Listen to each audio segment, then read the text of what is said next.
സാധാരണ ഹോട്ടൽ തൊഴിലാളിയിൽ നിന്നും ലോകോത്തര നിലവാരമുള്ള ഹോട്ടൽ ശൃംഖലയുടെ അമരക്കാരനാകാൻ തന്നെ പ്രാപ്തനാക്കിയ നഗരമാണ് മുംബൈ എന്ന് പ്രമുഖ ഹോട്ടൽ വ്യവസായി രാജശേഖരൻ നായർ മുംബൈയിലെ താനെ നായർ വെൽഫെയർ സൊസൈറ്റി ഏർപ്പെടുത്തിയ മന്നത്ത് ആചാര്യ പുരസ്കാരം ചലച്ചിത്ര നടൻ സുദേവ് നായരിൽ നിന്നും ഏറ്റുവാങ്ങി സംസാരിക്കുകയായിരുന്നു അദ്ദേഹം.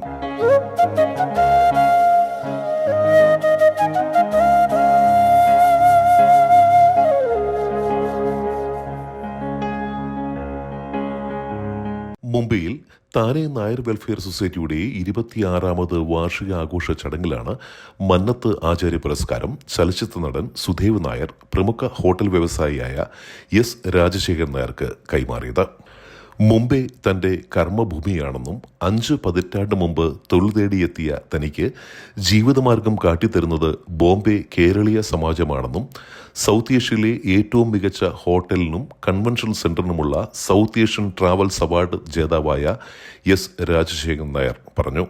കഴിഞ്ഞ 50 വർഷമായി എന്റെ ഈ കർമ്മഭൂമിയാണ്. ജോലി തേടി വന്നതാണ്. എങ്ങനെ വന്നെന്ന് അറിയില്ല. പക്ഷേ എന്റെ കേരളീയ സമാജം അന്ന് എന്നെ വിളിച്ചൊരു ഹോട്ടലിൽ കയ്യിലേൽപ്പിച്ചു. ഞാൻ അതിൽ നിന്ന് ഒരു ഹോട്ടൽ ജോലി തൊഴിലാളിയായിട്ട് തുടങ്ങി മുംബൈയിൽ കൂടുതൽ റെസ്റ്റോറൻറ്റും ഭാഗമൊക്കെ നടത്തി ഞാനൊരു തൊഴിലവസരങ്ങൾ സൃഷ്ടിക്കുന്ന ഒരു വ്യക്തിയായി. ഇന്ന് ലോകോത്തര നിലവാരമുള്ള ഹോട്ടൽ ശൃംഖലയുടെ അമരത്തിരിക്കുമ്പോൾ താൻ കടപ്പെട്ടിരിക്കുന്നത് ഈ മഹാനഗരത്തിനോടും തനിക്ക് മാർഗദർശിയായ മലയാളി സമാജത്തിനോടാണെന്ന് രാജശേഖരൻ നായർ പറഞ്ഞു. 80കളിലെ തെന്നിന്ത്യൻ സൂപ്പർ താരം രാധയാണ് ഭാര്യ. കുട്ടിക്കാലം മുതൽ തന്റെ കലാഭിരുചികളെ പരിപോഷിപ്പിക്കുവാൻ വലിയ പങ്ക് വഹിച്ചത് നഗരത്തിലെ മലയാളി സംഘടനയാണെന്ന് ചലച്ചിത്ര നടൻ സുദേവ് നായർ പറഞ്ഞു.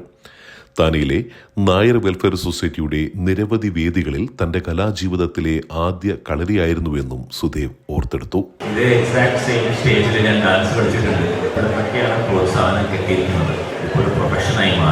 മുംബൈയിലെ മലയാളി സമൂഹത്തിന്റെ ജീവിതരേഖയിൽ സമാജങ്ങൾ ചെലുത്തുന്ന സ്വാധീനം കോറിയിടുന്നതായിരുന്നു ജീവിത വിജയം നേടിയ ഇവരുടെയെല്ലാം വാക്കുകൾ. അംഗങ്ങൾ അവതരിപ്പിച്ച കലാപരിപാടികളും അരങ്ങേറി.